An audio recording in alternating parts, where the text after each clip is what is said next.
ایران امریکہ تکنیکی مذاکرات آج سوئس شہر برگنسٹاک میں ہوں گے۔ وزیر اعظم اور وزیر داخلہ مذاکرات میں شرکت کریں گے۔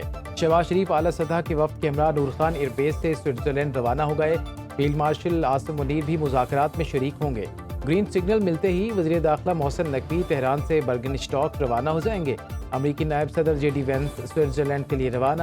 نمائندہ خصوصی اسٹیو وٹکاف، جیرڈ کشنر، ایرانی اسپیکر باقر کالباف اور وزیر خارجہ عباس عراقچی سوئٹزرلینڈ پہنچ گئے۔ تقریب کا نام لیک لوزن سمٹ رکھا گیا۔ تکنیکی مذاکرات میں ممکنہ معاہدے پر عمل درآمد کے طریقہ کار پر بات چیت کریں گے۔ ثالثی کے عمل میں قطر کے نمائندے بھی شریک ہوں گے۔ برگنسٹاک ہائی سیکیورٹی زون قرار۔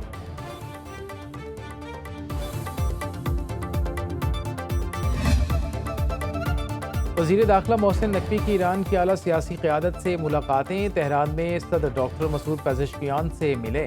ایرانی میڈیا کے مطابق محسن نقوی نے صدر آصف علی زرداری اور وزیر اعظم شہباز شریف کی نیک تمنائیں ایرانی صدر تک پہنچائیں۔ پاکستانی وزیر داخلہ نے ایرانی صدر سے خطے کی تازہ صورتحال پر تبادلہ خیال کیا۔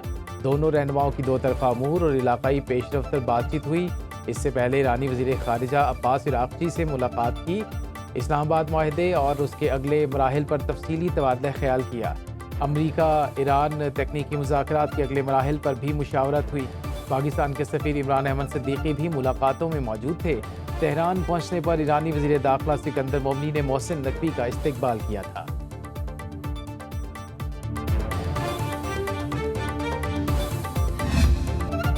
جنگ بندی کے باوجود لبنان پر اسرائیلی حملے۔ ایران نے آبنائے ہرمز کی پھر بند کر دی۔ ایران کی مشترکہ فوجی کمانڈ خاتم الانبیاء ہیڈ کوارٹرز نے اسرائیلی جارحیت جنگ بندی معاہدے کی خلاف ورزی قرار دے دیا۔ ایرانی فوجی کمان کا تجارتی گزرگاہ پر بحری آمد و رفت روکنے کا اعلان۔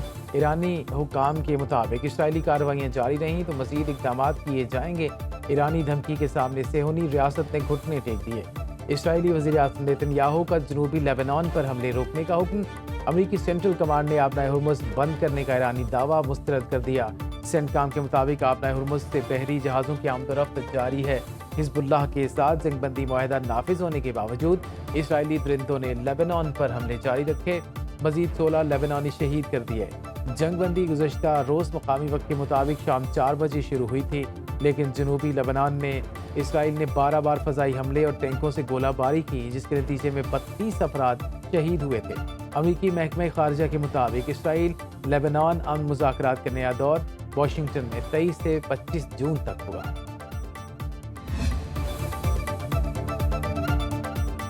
آبنائے ہرمز کی دوبارہ بندش کے شواہد نہیں ملے۔ ایران امریکہ مذاکرات کا دوسرا مرحلے کے لیے 1-2 روز میں سوئٹزرلینڈ جا سکتا ہوں، امریکی نائب صدر جے ڈی وینس کا کہنا ہے۔ امید ہے جنگ کا مستقل خاتمہ ہو جائے گا۔ امریکہ ایران کے ساتھ جنگ بندی برقرار رکھنے کے لیے پراعتماد ہے۔ ہمیں معلوم ہے ایران کے ساتھ معاہدے سے اسرائیل خوش نہیں۔ اسرائیل کی رائے کا احترام ہے، لیکن ہمارے مفادات ان سے الگ ہیں۔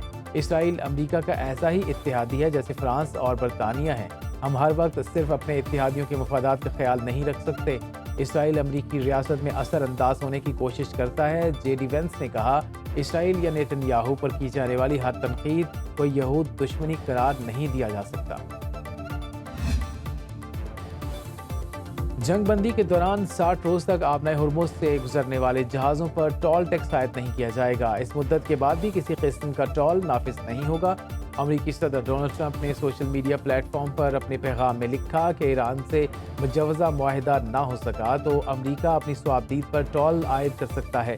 مشرق وسطیٰ کے ممالک کے تحفظ اور خطے میں امن و استحکام برقرار رکھنے کے لیے امریکہ نے ماضی حال اور مستقبل میں جو اخراجات برداشت کیے، ان کی واپسی کے لیے ایسے اقدامات زیر غور آ سکتے ہیں۔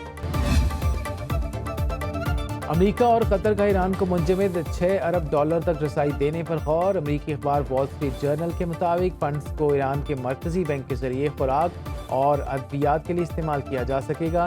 انتظام بھی حتمی شکل اختیار نہیں کر سکا، ایران کی منظوری بھی درکار ہوگی۔ قطر میں موجود رقم منجمد ایرانی اثاثوں کا حصہ ہے۔ دنیا بھر میں ایران کے منجمد اثاثوں کی مالیت $100 ارب ہے۔ ایران $24 ارب کے منجمد فنڈز جلد جاری کرنے کا خواہاں ہے۔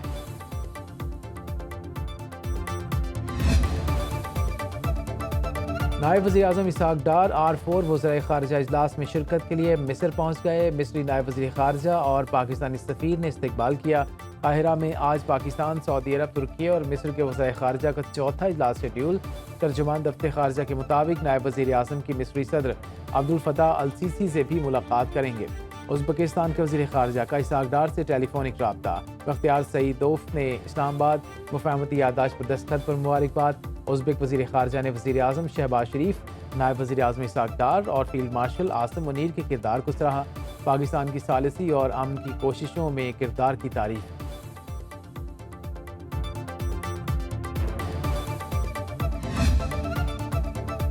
بغاوت کی بات کرنے والوں کو سرعام پھانسی دی جائے، کشمیری قیادت کا مطالبہ۔ سابق وزیر اعظم آزاد کشمیر سردار عتیق نے کہا، کالعدم ایکشن کمیٹی عوامی حقوق کی آڑ میں مذموم ایجنڈے پر عمل پیرا ہے۔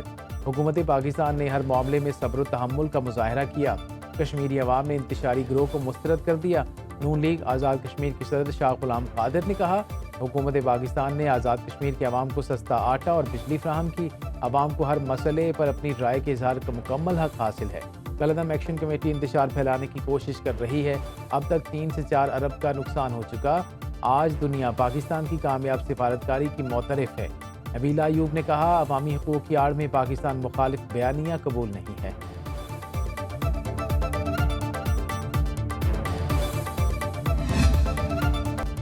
ہم دشمنوں کا بزدلانہ وار، بنوں میں 2 IED دھماکے، 7 افراد شہید، 3 زخمی۔ پولیس کے مطابق دھماکہ خیز مواد سڑک کنارے نصب کیا گیا تھا۔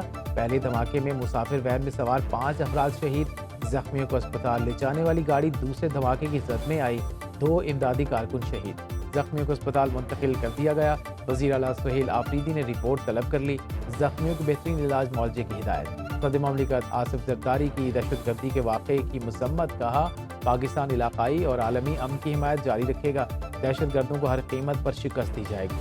وزیر اعظم شہباز شریف نے کہا، بزدلانہ کارروائیاں قوم کے عزم کا متزلزل نہیں کر سکتی، دہشت گردی کے مکمل خاتمے تک ہماری جدوجہد جاری رہے گی۔ وزیر دفاع خواجہ آصف، وزیر داخلہ محسن نقوی کا سوگوار خاندانوں سے اظہار تعزیت۔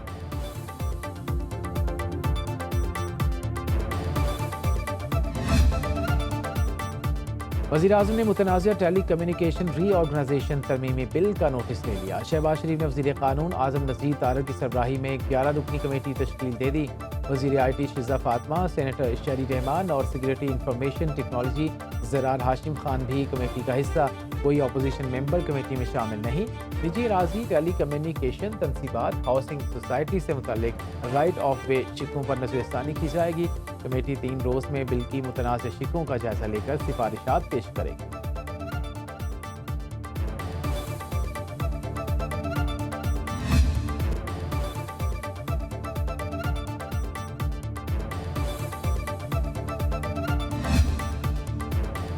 پیٹرول اور ڈیزل میں عائد محصولات کی تفصیلات سامنے آ گئیں۔ پیٹرول پر ڈیولپمنٹ ڈیوی 40 روپے 49 پیسے فی لیٹر کم کی گئی، 106 روپے 74 پیسے سے کم کر کے 66 روپے 25 پیسے رہ گئی۔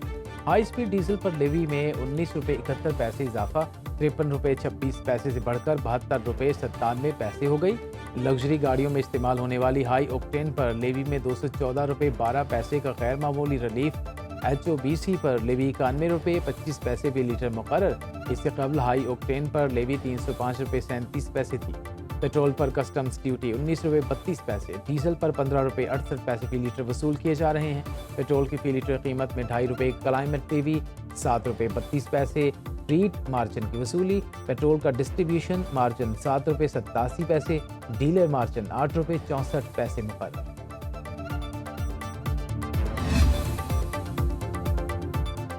موٹر وے پر کار دوبارہ 120 کلومیٹر فی گھنٹہ کی رفتار سے دوڑ سکے گی۔ موٹر ویز اور قومی شاہراہوں پر توانائی بچت کے لیے حد رفتار پر لگائی گئی پابندی ہٹا لی گئی، پرانی سپیڈ بحال۔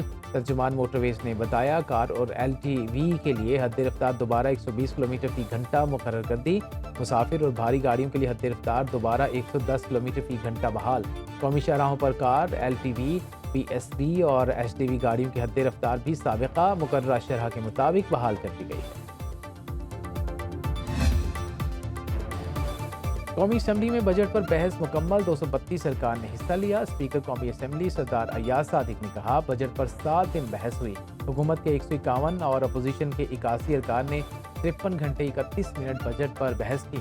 حکومتی ارکان 34 گھنٹے 33 منٹ، اپوزیشن ارکان 18 گھنٹے 58 منٹ بولے۔ اپوزیشن سائڈ طے شدہ وقت سے 8 گھنٹے 18 منٹ زائد وقت دیا گیا۔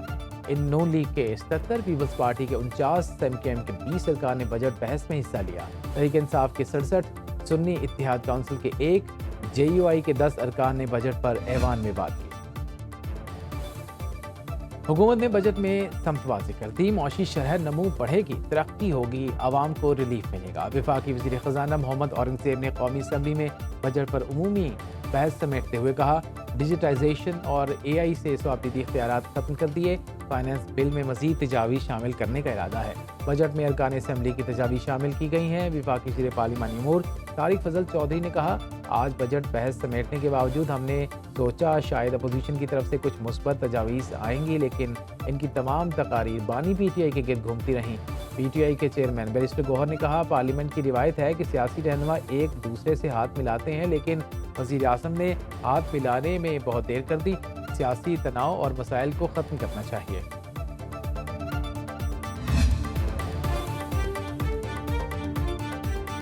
پنجاب اسمبلی میں بجٹ اجلاس پر عام بحث دوسرے روز بھی جاری رہی۔ اپوزیشن لیڈر معین فیاض قریشی نے کہا ایوان میں وزیر خزانہ موجود ہے، نہ کوئی اور وزیر۔ ڈپٹی اسپیکر نے کہا بجٹ اجلاس چل رہا ہے اور وزیر خزانہ نہیں ہے، ایسے نہیں چل سکتا، وزیر خزانہ کہاں ہیں ان کو بلائیں۔ مشتبہ شجاع الرحمان نے کہا ان کی سیاسی باتیں سن کر ہمارے سر میں درد ہو جاتا ہے، سیاسی باتیں کرنی ہے تو پھر ہم بھی سیاسی تقریریں کریں گے۔ اپوزیشن رکن کرنل ریٹائرڈ شعیب امیر اور رانا ارشد میں تلخ جملوں کا تبادلہ، ڈپٹی اسپیکر ظہیر عباس چنڑ نے نامناسب الفاظ کو حذف کر دیا۔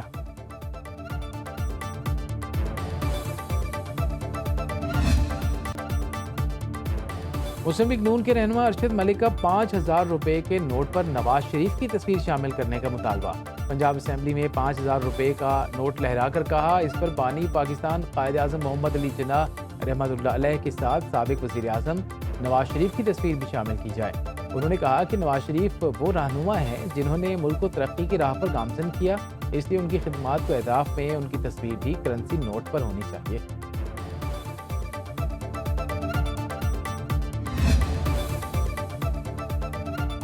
سندھ اسمبلی میں بجٹ پر بحث جاری۔ پیپلز پارٹی کے رکن نور محمد بھرگڑی نے کہا نواب شاہ سے آنے والے ڈرینیج سسٹم کو بہتر بنایا جائے، آبپاشی منصوبوں کے تحت نہروں پر ٹوٹے ہوئے پلوں کی مرمت کی جائے۔ سندھ کو نہری پانی کی شدید قلت کا سامنا ہے، سندھ میں ترقیاتی کاموں کا انکار حقائق کے منافی ہے۔ یوسف بلوچ نے کہا کہ خراب معاشی حالات میں متوازن بجٹ پیش کیا گیا۔ لیاری کو بلاول بھٹو نے 25 ارب کے منصوبے دیے۔ ملیحہ منظور نے کہا ایف بی آر کی وجہ سے صوبوں کا بجٹ کم ہوا۔ اپوزیشن رکن ریحانہ بندوکھڑا کی بجٹ میں حکومتی پالیسیوں پر تنقید۔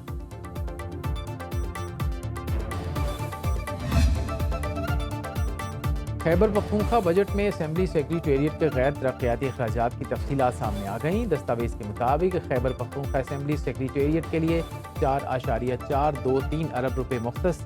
اسمبلی ملازمین کی منظور شدہ اسامیوں کی تعداد 928 ہے۔ ملازمین کی تنخواہوں کے لیے 2.936 ارب روپے تجویز۔ نان سیلری اخراجات کے لیے 1.487 ارب روپے مختص۔ بجٹ میں نظر ثانی شدہ تخمینہ 4.238 ارب روپے رہا۔ مری میں بادل برس پڑے، ساہیوال شہر اور گرد و نواح میں بھی تیز بارش، منکیرہ اور لیاقت پور میں بھی بارش سے جل تھل ایک ہو گیا۔ بارش سے گرمی اور حبس کا زور ٹوٹ گیا۔ محکمہ موسمیات کے مطابق آئندہ 24 گھنٹوں کے دوران ملک کے بیشتر علاقوں میں موسم گرم اور خشک رہنے کی توقع۔ اسلام آباد، راولپنڈی، مری، لاہور، اوکاڑا جھنگ، ملتان، خانیوال سمیت پنجاب کے بیشتر شہروں میں بارش اور آندھی کی پیشگوئی۔ گزشتہ روز تربت میں 43، دالبندین، دادو اور شہید بے نظیر آباد میں 42 ڈگری سینٹی گریڈ ریکارڈ کیا گیا۔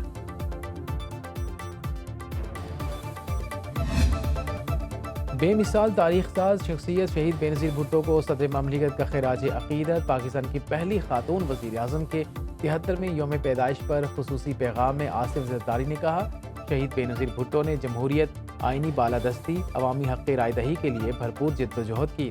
ان کی سیاسی زندگی استقامت، حوصلے، جمہوری اداروں پر یقین کی روشن مثال ہے۔ خواتین کے لیے قومی سیاست اور عوامی زندگی کے نئے دروازے کھولے، تشدد کی سیاست کو مسترد کرتے ہوئے مکالمے اور جمہوری عمل کو فروغ دیا۔ مصروف بچوں کے پہلے آئیڈیل یعنی والد سے محبت کے اظہار کا دن پاکستان سمیت دنیا بھر میں آج فادرز ڈے یعنی والد سے محبت کے اظہار کا عالمی دن منایا جا رہا ہے۔ اس دن کا مقصد بچوں کے لیے والد کی محبت اور شفقت کے ساتھ ساتھ تربیت میں ان کے کردار کو اجاگر کرنا ہے۔ والد کے رشتے کا نہ تو کوئی متبادل ہو سکتا ہے اور نہ کوئی اپنی اولاد کے لیے اتنی سختیاں جھیل سکتا ہے جتنی ایک والد کو جھیلنا پڑتی ہیں۔ اہل خانہ کی راحت کا سامان کرنے والے عظمت کے مینار کو سلام۔